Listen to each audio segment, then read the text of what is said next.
नमस्कार साथियों, स्वागत है आपका मेरे YouTube चैनल पे। साथियों, विटामिन, मिनरल्स और प्रोटीन की तरह एमिनो एसिड भी हमारे शरीर के लिए बहुत आवश्यक है। एमिनो एसिड की कमी से बहुत सारे रोग हो सकते हैं। आज हम जानेंगे एमिनो एसिड क्या है, एमिनो एसिड का हमारे शरीर पर प्रभाव और एमिनो एसिड की कमी को पूरा करने के लिए स्रोत।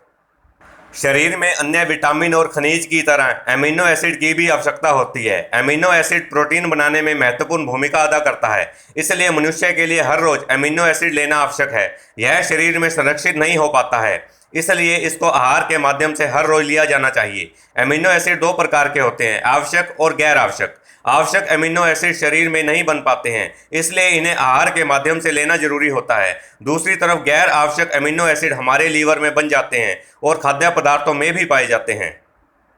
मानव शरीर का 20% हिस्सा प्रोटीन से बना होता है। शरीर की कई प्रक्रियाओं में प्रोटीन एक महत्वपूर्ण भूमिका निभाता है और एमिनो एसिड इसके निर्माण के लिए जरूरी होता है। शरीर की कोशिकाओं, मांसपेशियों और ऊतकों का एक बड़ा हिस्सा एमिनो एसिड से बनता है, जिसका अर्थ है कि एमिनो एसिड कोशिकाओं के निर्माण में आवश्यक होता है। साथ ही एमिनो एसिड कई महत्वपूर्ण शारीरिक कार्यों को पूरा करता है। इतना ही नहीं, एमिनो एसिड पोषक तत्वों के संरक्षण और उपयोग में भी अपनी अहम भूमिका निभाता है।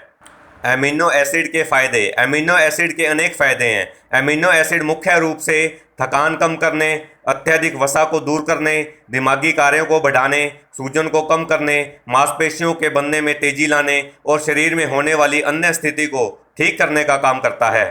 एमिनो एसिड के स्रोत। एमिनो एसिड को आप मांसाहारी व शाकाहारी दोनों स्रोतों से प्राप्त कर सकते हैं। एमिनो एसिड प्राप्त करने के शाकाहारी स्रोत हैं सोयाबीन, दालें, काजू, पालक, ब्राउन राइस, तेल, सूरजमुखी के बीज, पत्ता गोभी, काले शहतूत, मूंगफली, हरी पत्तेदार सब्जियां, बादाम, ब्रोकली, संतरे, शलगम, अंजीर, केला, गाजर, खजूर, चने, किशमिश, एवोकाडो आदि। इसके अलावा एमिनो एसिड प्राप्त करने के कुछ मांसाहारी स्रोत भी हैं, जैसे चिकन, मीट, मछली, अंडे आदि। साथियों, अगर जानकारी पसंद आई हो तो वीडियो को लाइक ज़रूर करें और इस तरह की हेल्थ के बारे में और इंटरेस्टिंग जानकारियां प्राप्त करने के लिए सब्सक्राइब करें मेरे YouTube चैनल को।